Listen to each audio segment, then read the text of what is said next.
नमस्कार, आदाब, बहुत-बहुत स्वागत आप सभी का। आप देख रहे हैं खास कार्यक्रम नज़र और नज़रिया। मैं हूँ आपके साथ बुशरा खानम फहद। अगर कोई एक मुद्दा अभी हर तरफ छाया हुआ है और जिसको लेकर लगातार सवाल उठ रहे हैं, जिसको इल्लीगल और असंवैधानिक बताया जा रहा है, वो है इलेक्शन कमीशन के द्वारा जारी किया गया नोटिस, जिसमें इंटेंसिव रिवीजन की बात की जा रही है वोटर लिस्ट की। और इसकी शुरुआत बिहार से करने जा रहा है इलेक्शन कमीशन, जिसको लेके आपको पता ही है एडवायरी से लेकर सब कुछ जारी कर दिया गया है। और करोड़ों वोटर्स के वोटर राइट्स को लेकर और उनकी नागरिकता को लेकर अब एक बड़ा संशय, बड़ा सवाल जो है वो खड़ा कर दिया गया है। इसकी शुरुआत बिहार से हो रही है, तो आपको पता ही है कि इंटेंशन क्या है, कि कैसे चुनाव को एक तरह से हड़पा जाए, जनादेश की लूट की जाए, ये साफ तौर पर दिख रहा है। क्योंकि आप ये देखिए कि सारी विपक्षी पार्टियां इसमें एकजुट होकर सवाल उठा रही हैं, सिविल सोसाइटीज इस पर सवाल उठा रही हैं, यहाँ जो वकील हैं वो सवाल उठा रहे हैं। लेकिन कोई एक अगर पार्टी है जो इसको लेकर कुछ भी नहीं कह रही है, बल्कि उल्टा विपक्ष पर सवाल उठा रही है, वो है भारतीय जनता पार्टी। सवाल ये उठ रहा है कि जब करोड़ों वोटर्स को ये लग रहा है कि जो 11 उनसे जो दस्तावेज मांगे जा रहे हैं, उनको उनकी नागरिकता प्रूफ करने के लिए, उनमें से उनके पास ज्यादातर जो डॉक्यूमेंट्स मांगे जा रहे हैं वो उनके पास नहीं है, तो फिर कैसे वो वोट डालने के लिए जाएंगे। पूरे बिहार के अलग अलग चप्पे, अलग अलग गांव की अगर हम बात करें, तो एक तरह का क्योस जो है वो देखने के लिए मिल रहा है। और लोग ये कह रहे हैं कि हमारे पास तो आधार कार्ड है, जिसके जरिए हमें दूसरी तमाम योजनाओं जो सरकारी होती हैं वो अगर हम तक पहुंचती है तो इसी के जरिए पहुंचती हैं। अब आप ये कह रहे हैं कि जो आपका वोटर आईडी है आपके पास, जो आपके पास आधार कार्ड है, वो सब कुछ अब मान्य नहीं है, उसकी कोई वैल्यू नहीं है,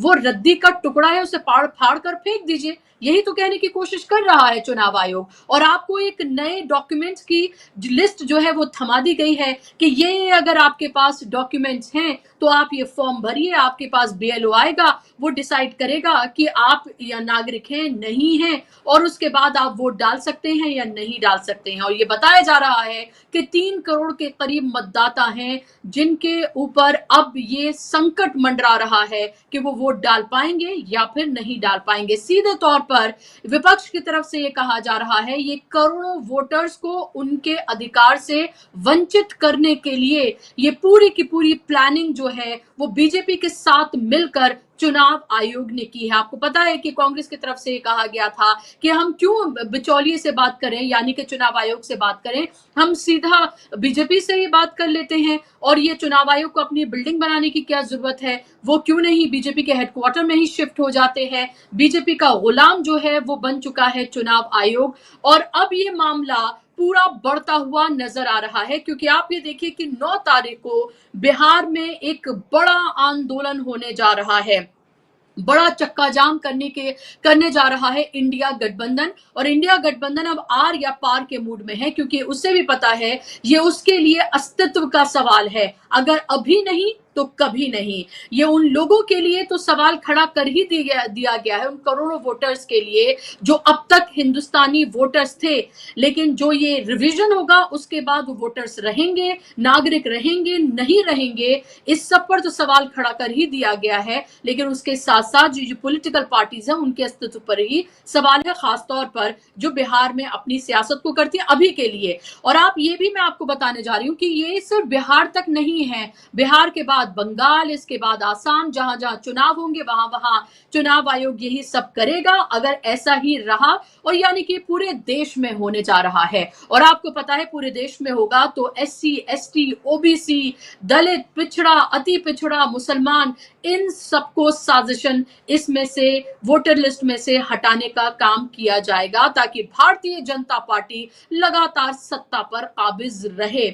और अब एडीआर जो है उसने सुप्रीम कोर्ट का दरवाजा खटखटाया है, और सुप्रीम कोर्ट का दरवाजा खटखटाकर उसने कहा है कि इलेक्शन कमीशन की तरफ से जो किया जा रहा है ये दरअसल आर्बिट्री है, और उनका कहने का मतलब यह है कि वोट बंदी है दरअसल उन नागरिकों की कि जो बिहार के जो नागरिक हैं उनकी वोट बंदी करने का ये पूरा का पूरा प्लान है और इसको फौरन वापस लिया जाना चाहिए। एडीआर ने ये याचिका सुप्रीम कोर्ट में दाखिल की है। तो सुप्रीम कोर्ट का दरवाजा खटखटाया गया है, सिविल सोसाइटी अपना काम कर रही है और अब जो पॉलिटिकल पार्टीज हैं तमाम वो लगातार इलेक्शन कमीशन से तो मिल ही रही हैं, चेता रही हैं, चेतावनी दे रही हैं और अब चक्का जाम करने जा रही हैं वो 9 तारीख को। इस सबके बीच मैं आपको ये भी बता दूं कि लगातार इसको लेकर जो है वो ट्वीट किए जा रहे हैं। महुआ मोइत्रा ने ट्वीट किया है और उन्होंने बिना रीढ़ वाला चुनाव आयोग कहा है कि चुनाव आयोग जो है वो स्पाइनलेस पपेट है, यानी कि एक बिना रीढ़ का वो एक तरह से कठपुतली है। उनको इसलिए बनाया गया था ताकि वो नागरिकों के जो डेमोक्रेटिक राइट है उसको प्रोटेक्ट करे, लेकिन वो करोड़ों वोटर्स जो हैं, जो पुअर हैं, मार्जिनलाइज्ड हैं, उनको उनके वोट बंदी कर रहा है, उनसे उनके वो अधिकार जो है वो छीन रहा है और वो ये कह रही हैं कि तुम्हारा अंत जो है वो बेहद करीब है, बस थोड़ा सा इंतजार करो। ये कहना है महुआ मोइत्रा का और ये इसी तरह की तमाम बातें विपक्ष करता हुआ नजर आ रहा है। सवाल ये उठ रहा है कि क्या इस पर रोक लगेगी? क्या ये कोर्ट का अगर दरवाजा खटखटाया गया है और कोर्ट में ये मामला चला गया है सुप्रीम कोर्ट में, तो क्या ये इलीगल और अनकॉन्स्टिट्यूशनल है? तो ये क्या वहां पर साबित करने में कामयाबी हासिल हो पाएगी? क्या विपक्ष ने जो आर पार की बात कर दी है, क्या इससे घुटनों पर चुनाव आयोग आएगा?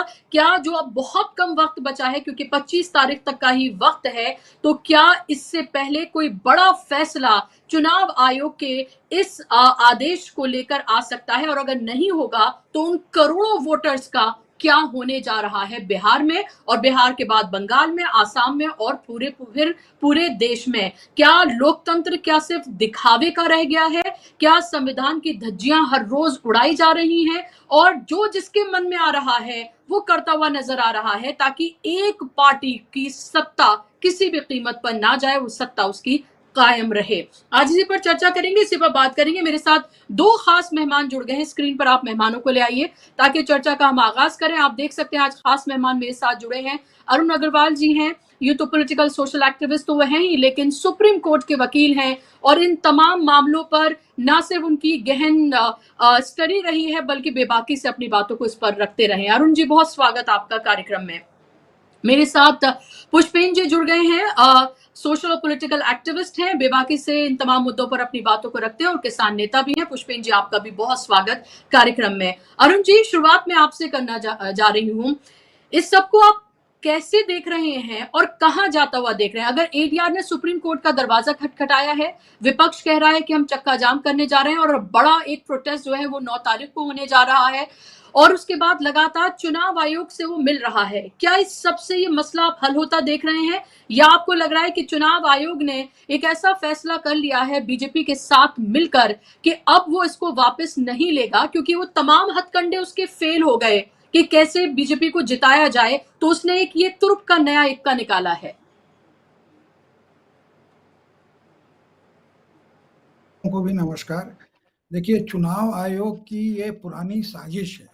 इन्होंने हरियाणा में और महाराष्ट्र में, उसके पहले भी चुनाव में गड़बड़ हो रहा था, लेकिन उन्होंने एक स्टैंडर्ड ऑपरेटिंग प्रोसीजर निकाल दिया था कि लास्ट मोमेंट पे बहुत फर्जी वोटों का उसमें आप जोड़िए और जो जेन्युइन वोटर हैं जो कि बीजेपी के खिलाफ वोट करेंगे, उनका वोट जो है वोटर लिस्ट से निकाल दीजिए और उसके बाद वो चुनाव करिए और 5% चुनाव होने के बंद होने के बाद वोटों का आंकड़ा बढ़ा के और उसके बाद अपने लोगों से या जो ऑपोजिट पार्टी के एजेंट हैं मिलके और सारा उसमें वोट डाल के जो है 5-7% की ये हेरा फेरी महाराष्ट्र में भी इन्होंने किया और उन्होंने जो है हरियाणा में भी किया।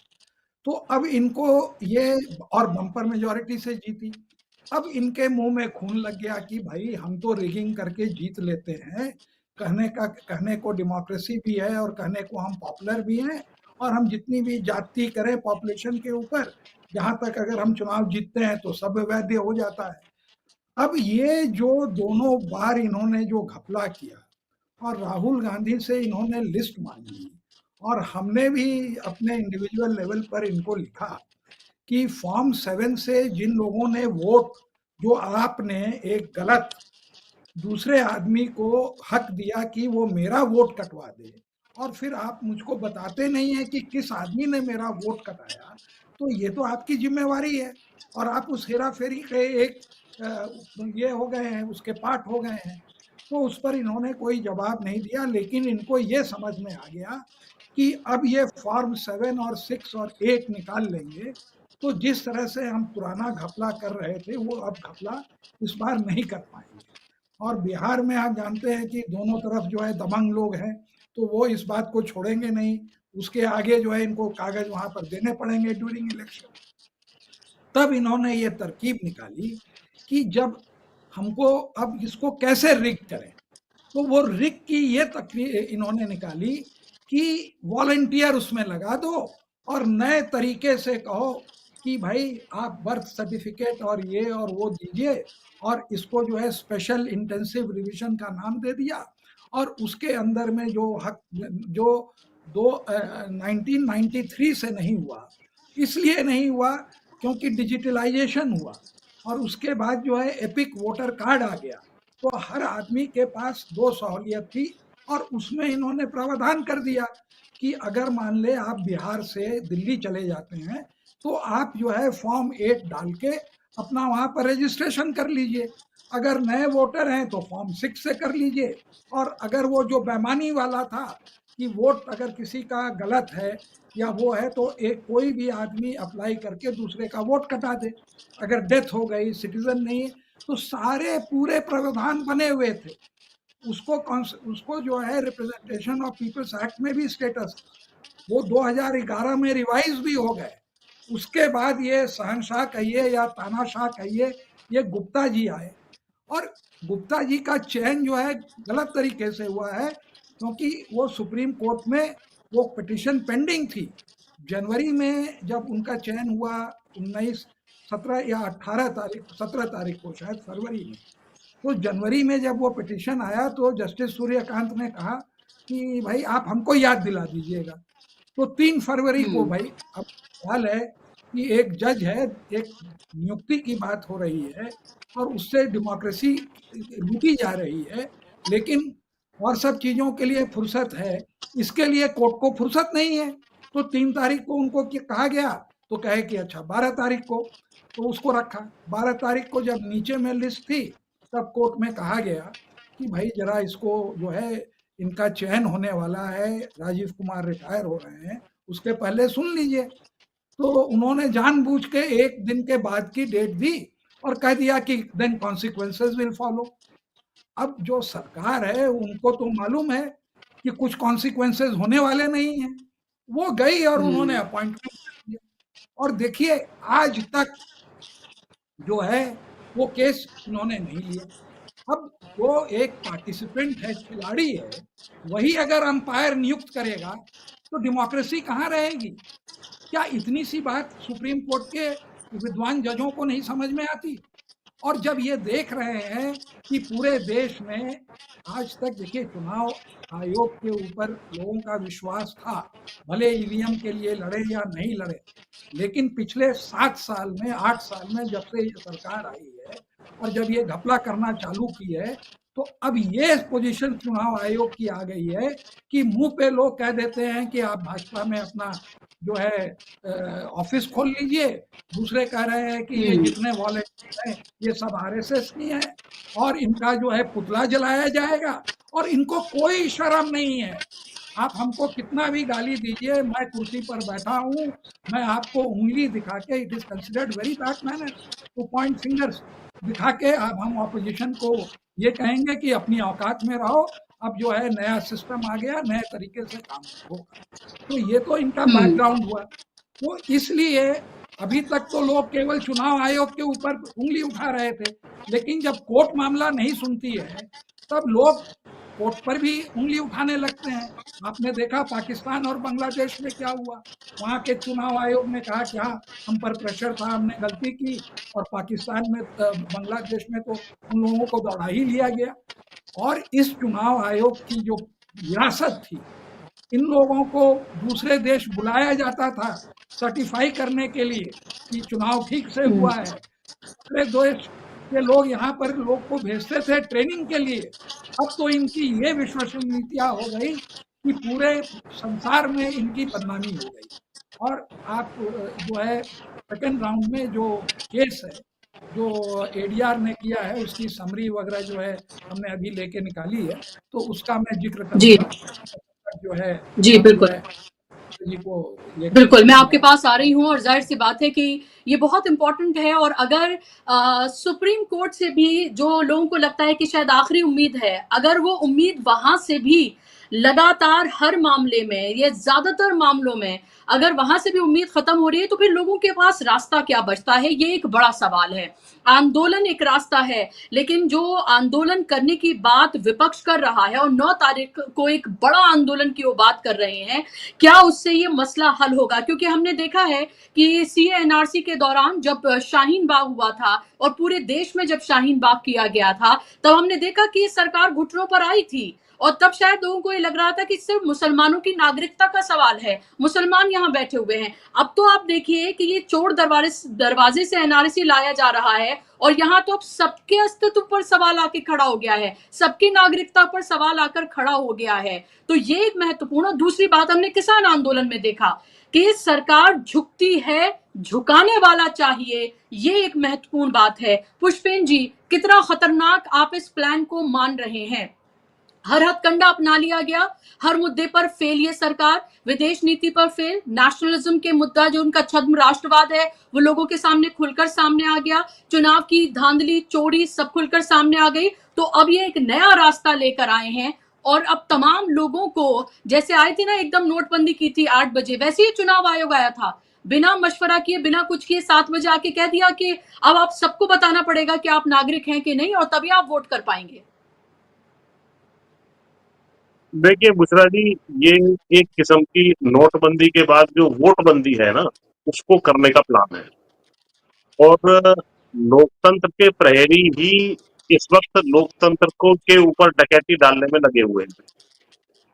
इसमें जो चुनाव की मशीन है ईवीएम, क्योंकि मैं इस प्रोसेस को बहुत बारीकी से बहुत सालों से देख रहा हूँ, चुनाव की मशीन में तो सिस्टम केवल इतना है कि पहले नंबर का बटन दबेगा 10 बार तो वो उसके सामने वाले सिंबल को दिखाएगा 10 बार, वहां कोई गड़बड़ी नहीं है। लेकिन मशीन अगर बदल दी जाए और उससे आगे और पीछे बहुत गड़बड़ियां हैं। सबसे पहले तो जो चुनाव आयोग की नियुक्ति है, जब सुप्रीम कोर्ट ने ये कह दिया था कि साहब कमेटी ऐसी बने जिसमें लीडर ऑपोजिशन भी हो, प्रधानमंत्री हो और चीफ जस्टिस ऑफ इंडिया हो, तो कोई भी व्यक्ति जो फेयर होगा, क्योंकि पक्ष और विपक्ष दोनों का स्टेक चुनाव में है, तो एक आदमी न्यूट्रल तो आप रखोगे ना। एक पक्ष का प्रधानमंत्री हो गया, विपक्ष का एलओपी हो गया, न्यूट्रल हो गए आपके जो है चीफ जस्टिस ऑफ इंडिया। बहुत अच्छी बात थी, लोकतंत्र के लिए ट्रांसपेरेंसी के हिसाब से भी बड़ी अच्छा था वो। लेकिन तुरंत आनंद फानंद में जो है उसका ये दूसरा कानून ले आए और खुद बैठ गए और एक मंत्री बैठा दिया जो होम मिनिस्टर है अमित शाह, और एक बैठा दिए एलओपी। तो ये तो 2:1 के रेशो से कभी भी किसी को भी अपॉइंट कर देंगे, चाहे एलओपी उस मीटिंग में जाए, अपना आपत्ति दर्ज करे या ना करे। अब जैसे ही एम्पायर अपना बिठाया तो एम्पायर के पास तो सारा सारा सिस्टम है। एम्पायर बहुत कुछ कर सकता है इसमें। अगर आपके खिलाफ का चुनाव आयोग है तो वो बहुत कुछ आपको नाको चले चढ़वा सकता है। आपने देखा बिल्कुल। होगा कि स्पीचेस में जो बड़ी बड़ी बातें कही गई थी मोदी द्वारा, उनको कोई नोटिस नहीं इशू होता है। और विपक्ष के नेता के मुंह से जरा सा कोई चीज निकल आए तो तुरंत उसके ऊपर नोटिस भी इशू हो जाता है, तुरंत उससे जवाब मांग लिया जाता है और उसके बाद उसको बैन भी कर दिया जाता है। ऐसी तमाम घटनाएं हुई। उसके हम्म। बाद चुनाव में कोई तलाशी विपक्ष की गाड़ियों की नहीं लेता है ताकि पैसे खूब इनको बांटने दिया जाए। और जो सरकार है उसकी तलाशी नहीं होती है, विपक्ष की गाड़ियों की सबकी तलाशी होती है। उनके चुनावी खर्चों में पैनी नजर होती है, उनकी सारी स्क्रूटनी की जाती है, उन्हें सारे कानून मानने के लिए बाध्य किया पुष्पेंद्र जी जाता ये है, बातें बाकी तो लोग को बहुत फ्री छोटी छोड़ा हो जाता गई है जी। हैं। जी, पुष्पेंद्र जी ये बातें तो अब बहुत छोटी हो गई हैं इस सब के आगे जो अब किया जा रहा है। शायद लोगों को ये जी अंदाजा ही नहीं रहा होगा कि ऐसा कुछ भी हो सकता है। बिल्कुल बिल्कुल, मैं एक एक करके सारा दर्शकों के लिए खोल रहा हूँ। तो चुनाव आयोग ये हरकतें जी। कर रहा है।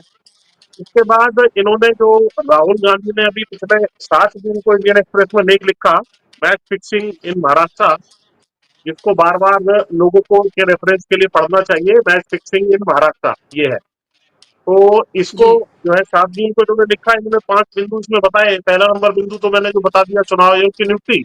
दूसरा, अब इन्होंने चुनाव की जो वोटर लिस्ट है उसमें भारी गड़बड़ियां करनी शुरू की। ऐसा कैसे संभव है महाराष्ट्र में कि 5 साल तक तो 31 लाख वोटर बढ़े, 5 साल में, 2019 से 2024 के लोकसभा चुनाव के बीच में 31 लाख वोटर बढ़े। लेकिन उसके बाद जब 5 महीने बाद महाराष्ट्र का विधानसभा का चुनाव होता तो 41 लाख वोटर बढ़ जाते हैं। भाई ऐसा ऐसा असंभव काम, मैंने डेमोग्राफी में भी काफी स्टडी करता हूँ, मैंने नहीं देखा कि अचानक जो है 5 महीने में ही वो सारे बच्चे पैदा हो गए और तुरंत जो है वोटर लिस्ट बन गए, और वो 5 साल में पैदा हुए थे। तभी तो वो 18 साल, किसी 5 साल में पैदा हुए, हुए 18 साल पहले। खैर, तो ये जो है भारी गड़बड़ी है। फिर उसके बाद वोटर परसेंटेज चुनाव खत्म होने के बाद उसको बताया ना जाए, और जो बताया गया है आंकड़ा उसको अचानक 6-7% बढ़ा दिया जाए, जबकि इतना कभी भी नहीं बढ़ाया गया। इससे भी शक जाहिर होता है कि फर्जी वोटिंग बहुत ज्यादा हुई है। फिर उसके बाद मशीनों को बदलने की संभावना भी है, क्योंकि अब लोग वहाँ कैमरा लगे हैं नहीं लगे हैं उनके बारे में भी इन्होंने कह दिया कि साहब हम वो सारी की सारी फुटेज वगैरह नहीं दिखाएंगे, उसको 45 दिन बाद डिस्ट्रॉय कर देंगे। इसके साथ ही साथ जैसे ही आप एक एप्लीकेशन लगाते हैं किसी हाई कोर्ट में कि साहब मेरे साथ गड़बड़ियां हुई है, तो हाई कोर्ट सुनवाई नहीं करता, सुप्रीम कोर्ट संज्ञान ही नहीं लेता लंबे समय तक। जैसा कि अभी अग्रवाल साहब ने बताया कि भाई आप उसको पहले डेट दे देते तो शायद इसका अपॉइंटमेंट नहीं होता, जो ज्ञानेश कुमार जी आएंगे, और कहीं ना कहीं उसका कुछ ना कुछ फैसला होता। उन्होंने नहीं नहीं नहीं, इनको अपॉइंट करने दो, इनको चोरी चकारी करने दो। तो यहाँ तो मुझे जो है सुप्रीम कोर्ट की भी मिली भगत जो है इसमें दिखाई देती है कि जुडिशरी में भी इन्होंने अपने लोग घुसाती हैं।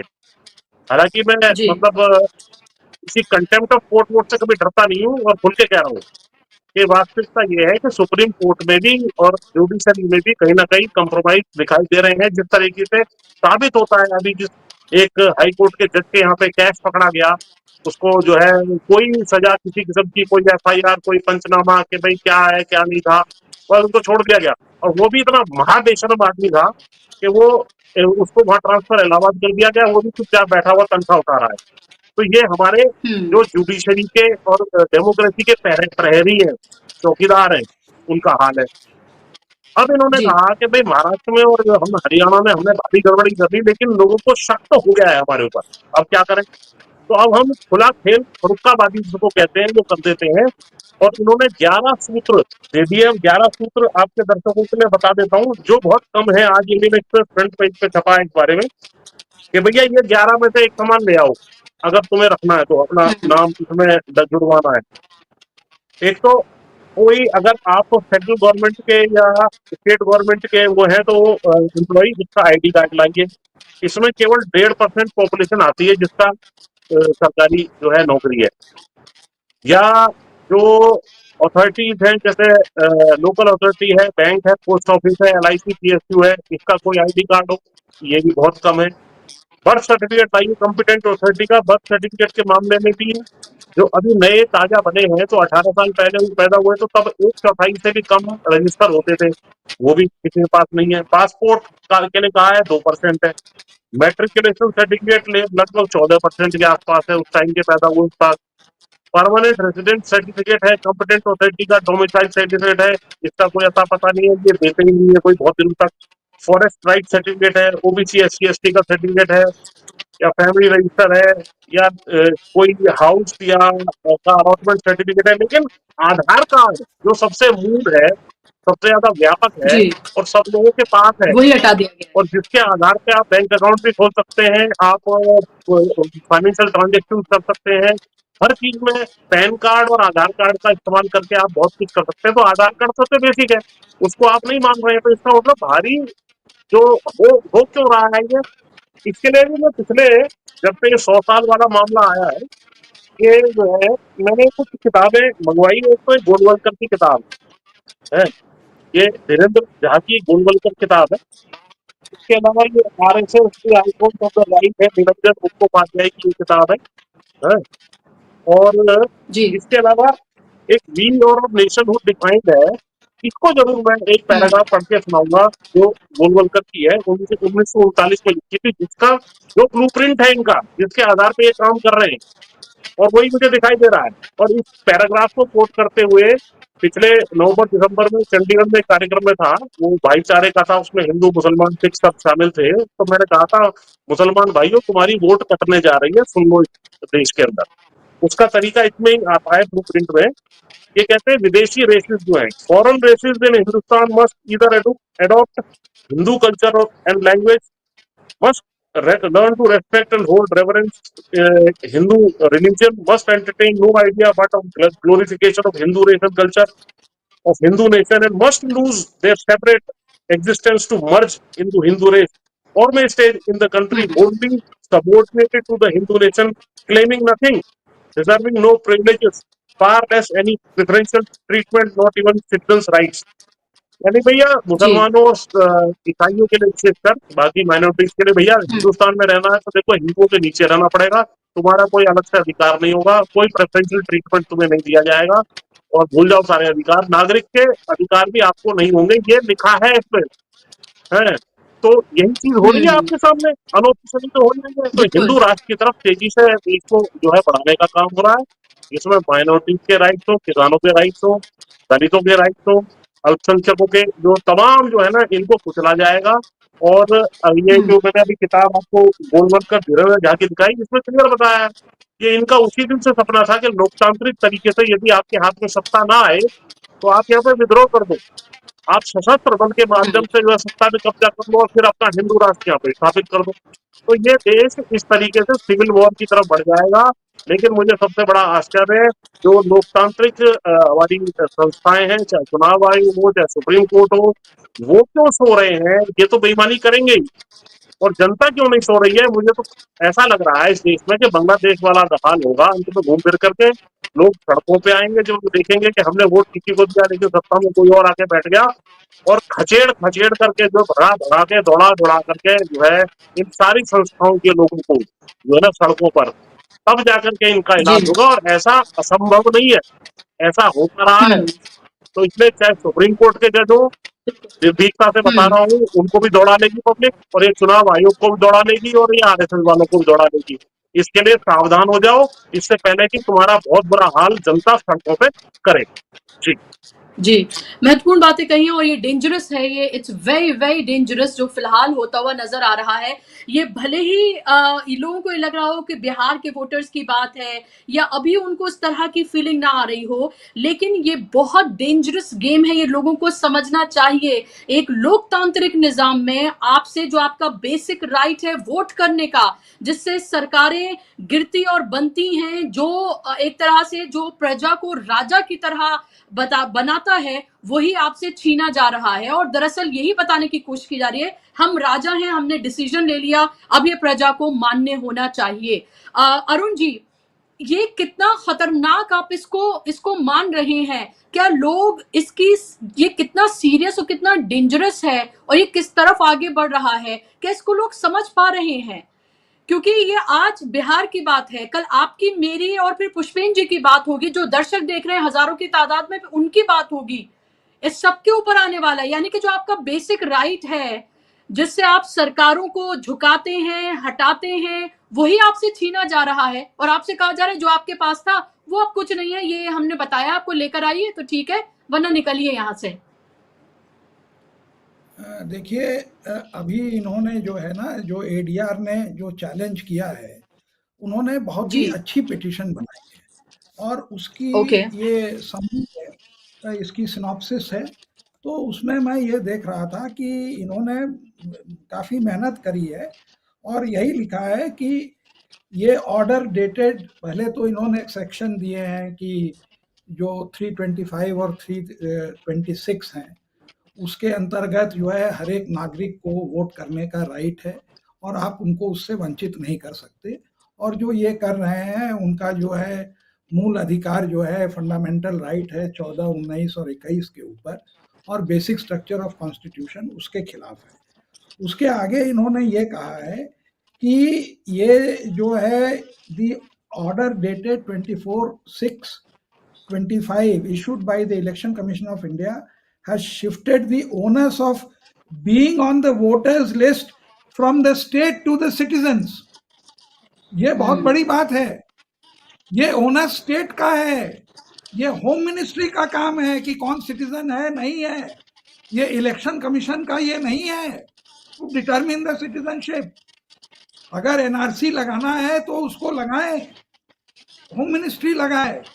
जिसके आपने एक तरफ से आपने वोटर कार्ड दे दिया और आपका खुद रिप्रेजेंटेशन ऑफ पीपल्स एक्ट कहता है कि अगर आपके साथ आपको वोट नहीं दिया जा रहा है तो आप अपना आधार कार्ड दिखाइए और इनरोल हो जाइए।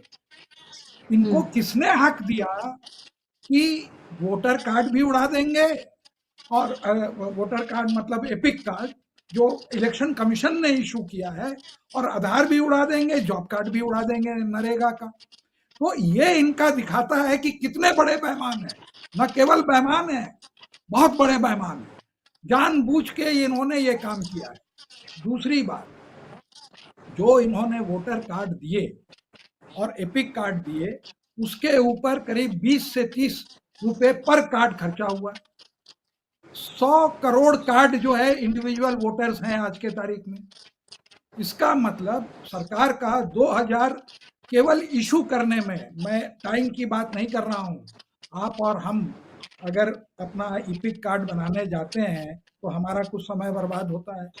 सरकार का अगर कोई अफसर आता है तो उसका भी एक सैलरी उसको मिलती है, तो वो बर्बाद होता है। ओनली फॉर प्रिंटिंग डिलीशन इनका जो है पूरा रेट, वहां पर आप इंटरनेट में देखेंगे तो 20 रुपए है, और नॉमिनल चार्जेस पर डुप्लीकेट देते हैं 30 रुपए। तो 2000 करोड़ रुपए जो है सरकार के, ये गणेश कुमार ने जो है डुबा दिए। सरकार ने खर्चा किया ना, तो उनको उनसे पहले इजाजत लेनी चाहिए थी ना कि हमने जो है 2000 रुपया जनता का खर्च करा के 100 करोड़ लोगों को वोटर कार्ड दिया, जो कि आज एक आईडी प्रूफ है। आप एयरपोर्ट वगैरह पर जाइए, अगर आपने अपना इलेक्ट्रल कार्ड दिखाया तो कोई कुछ नहीं बोलता है। उसमें आप देखेंगे भारत सरकार का मोनोग्राम बना हुआ है जो चमकता है, जिसको आप काउंटरफेट नहीं कर सकते। आधार कार्ड को आप काउंटरफेट कर सकते हैं, आप एपिक कार्ड को नहीं काउंटरफेट कर सकते। उसको इन्होंने जो इनका क्या, इनको क्या हम लोगों ने खजाना लिख दिया इनके नाम कि 2000 करोड़ रुपया इस तरह से लुटा दोगे तुम, होते कौन हो? उनको ये पहले डिनोटिफाई करने का इसका जो है परमिशन लेना चाहिए था। आज तो मैंने एक दूसरे प्रोग्राम में अपना पूरा जो है वोटर आईडी कार्ड काट दिया, क्योंकि इसकी अब कोई मानता नहीं है। मैंने उसको अपने कैंची से काटा, खाली वो एम्बलम छोड़ दिया, वो अलग रखा हमने जी कि ये जो है ये इतने बड़े ये हैं। भाई आप नोटिफाई तो करो। और यही बेच रहा है 1990 से। और ये शहनशाह कहाँ के तुगलक आ गए हैं, modern day educated uneducated Tughlaq, जो इस तरह का काम कर रहे हैं। अरे आपकी जनरेशन आपके नाम से जानी जाएगी, और आप अपना पूरा नाम भी नहीं लिखते हैं। देखिए गणेश कुमार गुप्ता है और आप मनुवादी हैं, और इसलिए आप मुसलमानों का और वंचित लोगों का और जो शेड्यूल कास्ट है उसका आप वोट जो है लूटने में लगे हुए हैं। This is your character. क्या ये एक छोटी बात है कि एक प्रिंसिपल ऑपोजिशन पार्टी का प्रवक्ता कह रहा है कि अपनी ऑफिस जाके बीजेपी में खोल लीजिए, और दूसरे एक बड़े नेता कह रहे हैं, सेकंड लार्जेस्ट कह रहे हैं कि ये जितने भी वॉलेंटियर लगाएंगे जाएंगे ये सब आरएसएस के लोग हैं। और एकदम प्रूव हो गया कि आरएसएस के लोग हैं, क्योंकि सपोर्ट कर रही है बीजेपी और कोई वॉलेंटियर की बात नहीं कर रहा है। ये कहाँ से आ गए करोड़ों वॉलेंटियर? यही लोग चुनाव में पीछे से गड़बड़ करते थे, इनको इन्होंने ऑफिशियल स्टेटस दे दिया कि अब तुम वॉलेंटियर बन के जो है यही काम करो। इनका काम ही यही है कि जब फ्री टाइम रहता है तो लिंचिंग करो, मुसलमानों के खिलाफ देश को भड़काओ, वो एसएमएस और व्हाट्सएप की यूनिवर्सिटी करो। तो फ्री तो यही लोग हैं, यही लोग तो वॉलंटियर करेंगे। बाकी लोगों को तो रोजी रोटी एम्प्लॉयमेंट को लाले पड़े हैं, और इनके लिए लोग वॉलंटियर करेंगे, और ऐसे बेईमान आदमी के लिए वॉलंटियर करेंगे। ये पूरी साजिश है। देखिए ये बीएलओ जो है वहाँ का आंगनवाड़ी होता है, उसका जो है उसको तो पूरा उसको कॉम्पनसेशन नहीं मिलता। अगर एक वो जो है उनको ये लोग जो है क्या कहते हैं मिनिमम वेजेस वाला भी वो नहीं देते हैं। और इनसे सारा काम, उनको तो आप जैसे दबाइए वो बेचारे वैसे करेंगे। सरकार के वो सबसे बड़े वही मतलब कि डिपेंडेंट हैं, तो सपोर्टर हैं। तो ये पूरा मैनिपुलेट करने ही के लिए ये सब सारा निकाला गया है। और एकजुट कर होके ऑपोजिशन इनको जो है गालियां दे रहा है, और इनको जो है अपना क्रेडिबिलिटी की कोई चिंता नहीं है। तो ऐसे बेशरम आदमी को ही चुनने के लिए ये किया गया। अब मैं एक बहुत बड़ा जी खुलासा कर रहा हूँ कि वो अरुण जी सवाल न्यायपालिका। मेरा ये है कि जी अरुण जी सवाल मेरा ये है कि अगर ये इलीगल है, मेरे एक और एक्सपर्ट हैं जिनसे मैं बात कर रही थी, उन्होंने ये कहा मेरे कार्यक्रम में कि ये इलीगल है, ये अनकॉन्स्टिट्यूशनल है, चुनाव आयोग को ये अधिकार ही नहीं है कि वो किसी नागरिक से उसकी नागरिकता का प्रमाण पत्र मांग सके।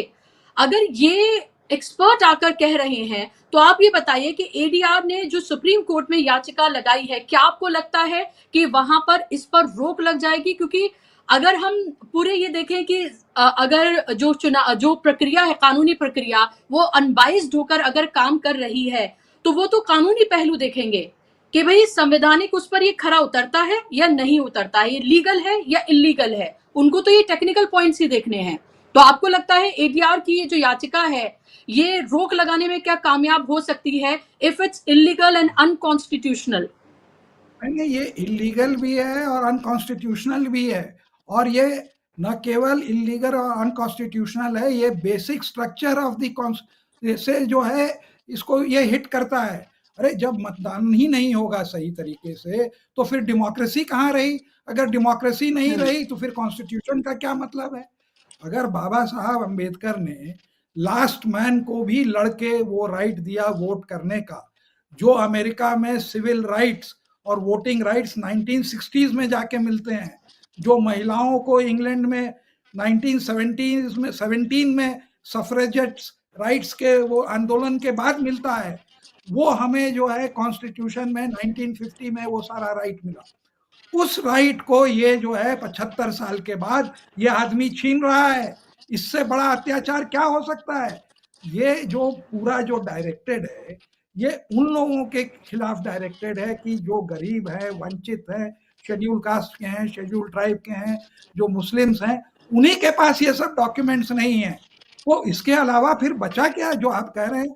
ये तो टोटली देखिए, आज के तारीख में क्या है कि कहना नहीं चाहिए कि लोगों का सुप्रीम कोर्ट में, और जज ही खुद कहते हैं, हम लोग क्या कहें, वो खुद ही कहते हैं कि लोगों का विश्वास सुप्रीम कोर्ट में घटता जा रहा है, और उसका कारण भी है। तो ये जो पिटीशन है, ये पूरा सही, जितनी भी बातें आपने कही कि ये अनकॉन्स्टिट्यूशनल है, और इसको कई अब सवाल उठता है कि ये लोग बहुत हथकंडे उसमें निकालते हैं, लेकिन गवई साहब के सामने ये सब नहीं चलता है। हमने बार बार देखा है, जब उन्होंने राहुल गांधी का भी देखा, या जब वो ट्रैक्टर वाली जो वो बुलडोजर वाली जस्टिस थी उन्होंने भी उसमें किया। तो ये निर्भर करता है ये कहाँ जाता है, कौन इसको सुनता है, क्या वो कहाँ से वो अलाइन है। तो जो पिछला वाला जो जो हमारा जो पिटीशन था, वो जो है वो किस लिए टला, उसकी भी एक कहानी है, और लोग सब अब बोल रहे हैं। एक आर्टिकल थी कैरावान में 30 जनवरी 2019 की, जिसमें उन्होंने लिखा कि फलाने जज के खिलाफ फलाने फलाने चार्जेस हैं, और वो चार्जेस को छापा। आज भी आप इंटरनेट पर देखिए, वो चार्जेस मिलेंगे। और उसने उस आर्टिकल में कहा कि ये फलाने जज जो है, इनको सुप्रीम कोर्ट चुनेगी और ये जाके बाद में चीफ जस्टिस बनेंगे, और जो बात कही वो सारी सच थी। जबकि 50 लोग ऐसे थे जिनके ऊपर कोई चार्जेस नहीं थे। आप चले जाइए वो कैरावान का इशू देखिए, आपको आज भी वो सारी चीजें वहां पर। तो ऐसा नहीं है कि हम लोग हवाई में, जब वो चीज देखते हैं, फिर आप जो है देखते हैं कि ये जाति हो रही है। तो जो बहुत लोग कहते हैं कि सरकार हमारे जजों को ब्लैकमेल कर रही है, दबा रही है, तो ऐसा ही लगता है कि ये बातें सही है। लेकिन जहां तक ये है, वो इनको भी मालूम है, गुप्ता जी को भी, कि वो जो काम कर रहे हैं वो अनकॉन्स्टिट्यूशनल कर रहे हैं। लेकिन उनको ये पूरा कॉन्फिडेंस है अपने ऊपर या सरकार को कि इसका समय से सुप्रीम कोर्ट जो है इसके ऊपर एक्शन नहीं ले पाएगी। इसीलिए उन्होंने लास्ट मोमेंट में ये किया है, और वहां पर वो टाइम पर टाइम मांगेंगे। और हमने जैसे पिछली बार देखा तो मनिंदर सिंह आके जो है अपनी ऊंची ऊंची आवाज में जो है सबको ही कोई इधर उधर करके और फिर वो जो है एक अपना इंटरिम ऑर्डर लेके वो नहीं करें। तो ये जो है जी इनका पूरा सोचा हुआ कॉन्स्पिरेसी है कि इसको लास्ट मोमेंट पर लगाओ। अगर ये आदमी 19 फरवरी को अपॉइंट हुआ तो क्या उसको ये आइडिया अभी 4 महीने के बाद चमका जून में कि हम जो है इसको निकालें कि स्पेशल इंटेंसिव ये कराएं हम। तो ये रिवीजन जी देखिए ना, बेईमानी हर लेवल पर टपकती है। और जिस तरह से इन्होंने ऑपोजिशन को ठीक किया, ये जो है he does not have basic courtesies, he is a quasi judicial authority. और कोई भी जज अगर होता है, अगर कोर्ट में चले जाइए, बहुत बदतमीज वकील भी होते हैं, उनको भी वो ठीक से हैंडल करते हैं, उनकी पूरी बात सुनते हैं। ये नहीं कहते हैं कि चलो तुम बाहर बैठो।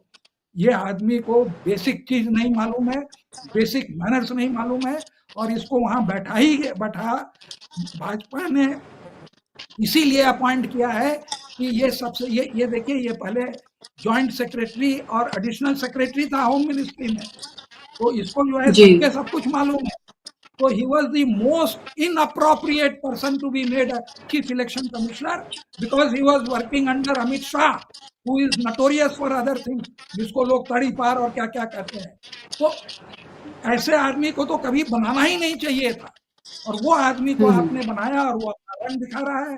पूरे इंडिया की एक चुनाव की जो एक वो इम्पार्शियलिटी का जो रेपुटेशन था, वो इनके चुनाव आयोग ये इनके बनने के बाद जो है ये पूरा मिट्टी में इन्होंने कर दिया। 45 साल का जो रिकॉर्ड था, आज राजीव कुमार जो हैं उनसे कहीं अच्छे लगते हैं compare to what he is doing. जी बिल्कुल आप सही कह रहे हैं। जाहिर सी बात है, कम बुरे से ज्यादा बुरा जब आता है तो वो शायद कंपैरिजन में बेहतर लगने लगता है। बिल्कुल वैसे ही जैसे अटल बिहारी वाजपेयी के बाद कि लाल कृष्ण आडवाणी की ऐसे कंपैरिजन, नरेंद्र मोदी, तो वो तमाम योगी आदित्यनाथ ऐसे कंपेयर करें तो वो सारी सीरीज जो है वो जुड़ती है। पुष्पेन जी, मैं आपके पास आ रही हूँ, एक और छोटा सा सवाल बस अरुण जी से, फिर मैं आपसे लास्ट सवाल लूंगी। अरुण जी, फिर ये सवाल ये है कि बहुत कम टाइम है, 25 तारीख का वक्त है, फिर उसके बाद सितंबर में वो कह रहे हैं कि लिस्ट जारी कर देंगे, अक्टूबर नवंबर में बिहार के चुनाव की तारीखें जो हैं वो उनका ऐलान कर दिया जाएगा और वहां पर चुनाव होंगे। अगर फॉर 1 सेकेंड अगर ये मान लिया जाए, फॉर इंस्टेंस ये मान लिया जाए कि ये प्रक्रिया ऐसी ही रहेगी, इस पर रोक नहीं लगी, और करोड़ों अगर मतदाता अपने डॉक्यूमेंट्स अगर नहीं दे पाएंगे, जो कि बिल्कुल लग रहा है 3 करोड़ के करीब है, 2 से 3 करोड़ जो नहीं दे पाएंगे, जो असहज है, जिनके पास नहीं है, फिर क्या होगा? सवाल ये है उन लोगों का, उनके राइट्स का। मैं आपको बताता हूं कि चुनाव आयोग के यही ज्ञानेश गुप्ता ने कहा कि 20% तो वोट कट ही जाएंगे ना। देखिए, कोई माइग्रेंट है, उसके पास इतना अफरात पैसा नहीं है कि यहाँ से वो टाइम से जाए और वहाँ पर अपना टिकट कटाए और वहाँ पर जाके 15 दिन बैठे बीएलओ के आगे पीछे घूमे अपना वोट डालने के लिए। साउथ में लोग हजार रुपया देके आपसे वोट डलवाते हैं, और आप यहाँ उम्मीद कर रहे हैं कि गरीब आदमी 5,000 10,000 रुपया खर्चा करके अपना वोट उसमें इंक्लूड कराएगा। हर चीज में तो आप जो है डिजिटल इंडिया फिजिटल इंडिया करते हैं, इसमें आप नहीं कर रहे हैं, क्या कारण है? आप कहते कि आधार कार्ड वाला जो है, मैं बता रहा हूं इनके लॉ में लिखा हुआ है, और उसको आप नहीं मानने को तैयार हैं। तो ये तो आप मान के चलिए कि ये जो समय का जो अभाव है उसमें ये कर नहीं पाएंगे। ये official manipulation of the electoral roll है, जिसके कारण ही ये केवल जीत सकते हैं। और भाजपा, जैसे आपने शुरू में कहा कि वो चालू हो गई है, क्योंकि दे आर द रिगर्स। तो आप जो बात कह रही हैं वो 100% सही है कि समय का इतना अभाव है कि ये, और लेकिन आपकी एक फिगर से मैं नहीं एग्री करता कि मेरे हिसाब से कम 8 करोड़ में 5 करोड़ लोग वोट नहीं दे पाएंगे। 5 करोड़, क्योंकि वो जो बर्थ सर्टिफिकेट, देखिए, अगर मैं बिहार में मेरा पैतृक वो है, वो मुजफ्फरपुर है बिहार में, अगर और मेरा घर है वहां पे, अगर मैं वहां पर वोट देने जाऊं तो मेरा 2003 के नाम में तो वो मिलेगा नहीं। तो हम अपना जब डेट ऑफ बर्थ देंगे तो कहेंगे कि 2003 में आपका नहीं है, तो आप अपने पिताजी का दीजिए birth certificate. Now my parents are no more, कहाँ से लाएंगे भाई? तो आप ये मत समझिए कि जो 2003 के इसमें सूची में जो थे, जिसमें कि बहुत लोग मर गए, करीब 4 करोड़ लोग थे और बहुत लोग माइग्रेट कर गए, और अगर वो उसमें रजिस्टर करना चाहें तो उनको भी वो फॉर्म भरना पड़ेगा। यही है कि आप अगर वो दिखा दें उसमें नाम था तो आपका हो जाएगा। और बाकी लोगों के लिए तो ये जो डॉक्यूमेंट मांग रहे हैं, ये 10% upper caste and educated class के पास मिल जाए तो मिल जाए, फिर किसी के पास नहीं मिलने वाले। जो इन्होंने 12, ये क्या कोइंसिडेंस है कि 12 डॉक्यूमेंट जो लोगों के, उसमें तो 2-3 ऐसे हैं जो कि बिहार में कभी इशू ही नहीं हुए, है ना। 12 इन्होंने गिना, और जो 3 लोगों के पास है वो 3 को ही अपने पॉकेट में रख लिए। जो सबसे पॉपुलर डॉक्यूमेंट वो तीनों इन्होंने नहीं न्यूमरेट किए। तो ये जो है आप जो दिखाता है, तो करीब 4 करोड़ इससे वंचित हो जाएंगे। और बिहार ऐसा स्टेट है कि वहाँ एजिटेशन होगा, और उस एजिटेशन को ये रोक नहीं पाएंगे। और हमें ये ज़्यादा सरप्राइज नहीं होगा कि इसमें हिंसा हो जाए, क्योंकि इस तरह से दादागिरी चुनाव जो है, वहाँ के लोग जागरूक हैं। कितने आंदोलन वहाँ से चालू हुए हैं। वो गरीब जरूर हैं, लेकिन अपने हक को जानते हैं। वो जानते हैं कि इसमें भ्रष्टाचार हो रहा है, और ये जानबूझ के किया जा रहा है। आज तक ये नहीं हुआ कि इलेक्शन कमीशन के खिलाफ कोई एक पूरे स्टेट भर में आंदोलन हुआ हो, ये पहली बार हो रहा है। और इसको जो है ज्ञानेश कुमार गुप्ता अपने कॉलर पर वो है एज अचीवमेंट लगा के, तमका लगा के घूमे और लोगों को कहे कि देखिए हमने ये कर दिया। आज तक इलेक्शन कमीशन के खिलाफ लोगों ने नहीं एजिटेट किया था, लेकिन मैंने उनको कंपेल कर दिया। दैट इज शुड बी मतलब ऐसा आदमी हमने बहुत ब्यूरोक्रेट्स देखे, इनके खिलाफ बाकी ब्यूरोक्रेट्स बोल रहे हैं, कोई फर्क नहीं पड़ेगा, एकदम बेशर्म। बिल्कुल, बहुत बड़ी बात आप बोल रहे हैं, और जाहिर सी बात है कि ये चिंता की बात हर एक नागरिक के लिए होनी चाहिए, और हम में से किसी को भी इसको लेकर इंडिफरेंट नहीं होना चाहिए। हमें ये समझना चाहिए कि हमारा बेसिक अधिकार है वो हमसे छीना जा रहा है। इसकी शुरुआत बिहार से की जा रही है और नंबर सबका आने जा रहा है। अब ये एक तरह से बिहार इसका एक्सपेरिमेंट, एक इसकी लेबोरेटरी बन रहा है, और वहां से लोग किस तरह से एजिटेट करते हैं ये इस पर डिपेंड करेगा कि आगे ऐसे होने जा रहा है या नहीं। बिहार के बाद पश्चिम बंगाल तो आपने देखा है, वहां पर तो पहले से सरकार ही भारतीय जनता पार्टी के लिए नहीं है। उनके लिए जो असली सत्ता हासिल करने का जो राज्य है वो पश्चिम बंगाल है। बिहार से उसकी शुरुआत कर रहे हैं, ये भी लोगों को समझने की जरूरत है। आखिरी सवाल पुष्पेन जी आपसे, तो क्या आपको लग रहा है पुष्पेन जी कि बिहार के लोग, जैसे हमने CNRC का आंदोलन देखा, या हमने किसान आंदोलन देखा, या इसी तरह के दूसरे आंदोलन देखे जहां सरकार को घुटनों पे आना पड़ा, आप दिल्ली का ही देख लीजिए, जो ये कहा था कि पेट्रोल नहीं दिया जाएगा, जब लोगों ने इसका विरोध किया तो वापस लेना पड़ा। ये सरकार झुकती है, ये जनता के आगे झुकती है, तो आपको लग रहा है ये झुकेगी ये सरकार? क्योंकि ये देखिए, ये तो हम ये कहें कि ये चुनाव आयोग का कोई फैसला है तो we will be very innocent, कि बहुत ही हम नाइव होकर ये बात कर रहे हैं कि चुनाव आयोग को ये ख्याल आया, वो उठे और अचानक से उन्होंने रात में कह दिया। जाहिर सी बात है क्या किया जा रहा है, विपक्ष भी कह रहा है। देखिए बुशरा जी, पिछले दिनों जो है 1-1.5 साल पहले की बात है, अशोका यूनिवर्सिटी के प्रोफेसर ने इसी सारी धांधली के ऊपर एक पेपर लिख दिया था, उसको रातों रात यूनिवर्सिटी से बाहर निकलवा दिया गया। और चंडीगढ़ में किस तरीके से ऑन कैमरा इनका जो रिटर्निंग अफसर था वोटों की धांधली कर रहा था, जबकि वहां शायद 30-32 वोटें ही टोटल थी। तो जब करोड़ों वोटर, 8 करोड़ वोट हैं, तो दलितों के, मुसलमानों के, यादवों के, जो भी इनके खिलाफ वोट देने की संभावना है, उनकी कटने की पूरी योजना ये है। अब इसको जनता जो बिहार की कैसे रेसिस्ट करती है, उससे लोकतंत्र हमारा बचेगा या नहीं बचेगा, ये निर्धारित होता है। क्योंकि ये तो बिल्कुल स्पष्ट है कि यदि जीता हुआ है गोल्ड मेडल कोई और आदमी, और गोल्ड मेडल किसी और के गले में डाल दिया जाएगा, विद्रोह तो होना ही होना है। तो अब ऐसी स्थिति में, और इसके अलावा पिछले बार भी आपको याद होगा, पिछले बार भी 8-10 सीटें तो कम थी इसकी तेजस्वी के वाले गठबंधन की, लेकिन उन्होंने क्या किया, रात तक जो है बीच में वो रुकवा दी सारी की सारी काउंटिंग, फिर रात तक अंधेरा होने दिया, फिर मारपीट कर दी लोगों के साथ और तमाम चीजें ऐसी करी और लास्ट में सर्टिफिकेट दे करके घोषित कर दिया के साथ ये जीत गया। उसके बाद जो मुझे आश्चर्य होता है कि ये चुनाव आयोग ये सब हरकत कर देता है, तो चुनाव की जो पिटीशन डाली जाती है उसमें कोर्ट सो जाता है, कोर्ट 4-4, 5-5 साल तक उस पर निर्णय नहीं लेता है। कोर्ट की व्यवस्था अपॉइंटमेंट से लेकर के टू वोटो लेने से लेकर के और जो है त्वरित निर्णय जिस पर लोकतंत्र ही सारा टिका हुआ है, संविधान और लोकतंत्र टिका हुआ है, उस पर ना निर्णय लेना यह दिखाता है कि हमारी व्यवस्था जो है सुप्रीम कोर्ट तक जुडिशरी की बिल्कुल सड़ चुकी है। और अगर इनके खिलाफ कोई बोल दे तो तुरंत ही टू वोटो भी ले लेते हैं, कंटेंट भी कर देते हैं।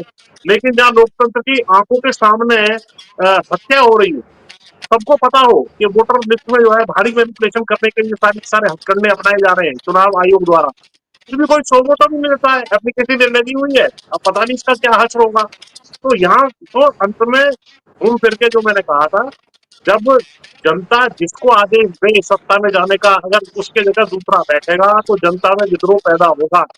ये मैनिपुलेशन 3-4 चुनावों तक लगातार जो है वो शेख हसीना करती रही थी बांग्लादेश में।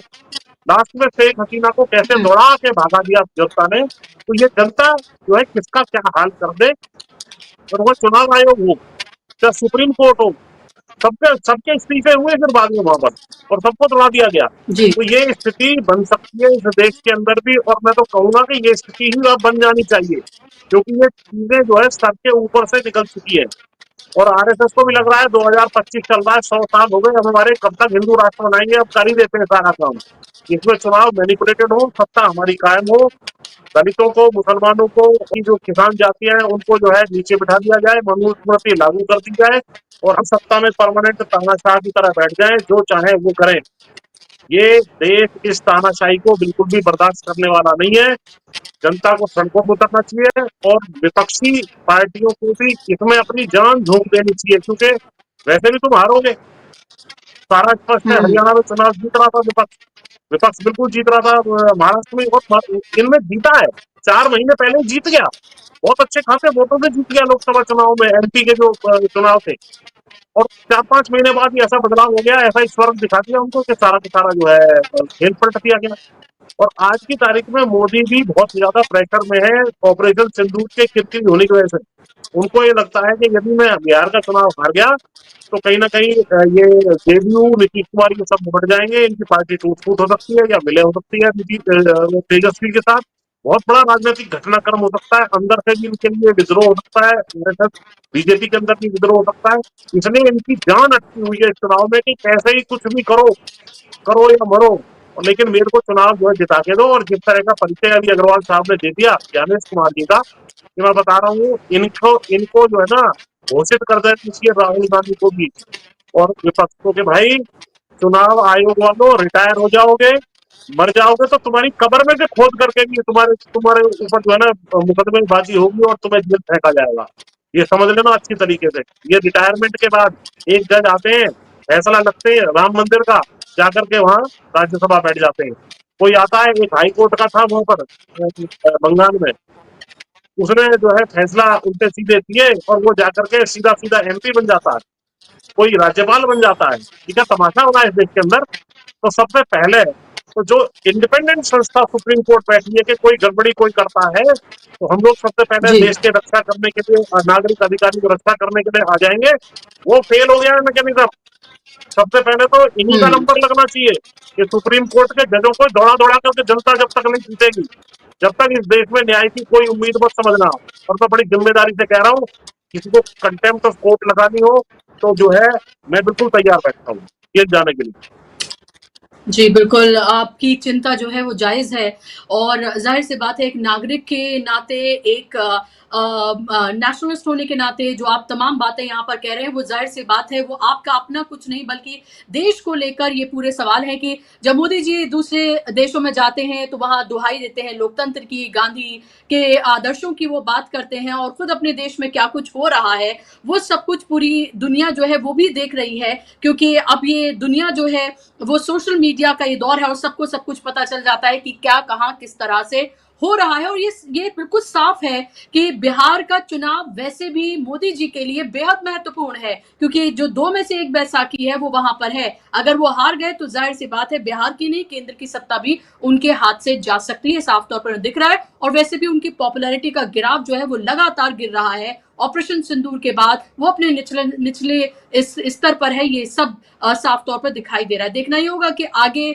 इस सब को लेकर क्या होता है, प्रोटेस्ट का जो होने जा रहा है उसके नतीजे क्या होते हैं और सुप्रीम कोर्ट की तरफ से क्या फैसला आता है इस याचिका को लेकर, ये बहुत महत्वपूर्ण होगा। बहुत बहुत शुक्रिया अरुण जी आपका, पुष्पेन जी आपका कार्यक्रम का हिस्सा बनने के लिए, समय देने के लिए बहुत बहुत धन्यवाद। शुक्रिया आप तमाम दर्शकों का भी नमस्कार।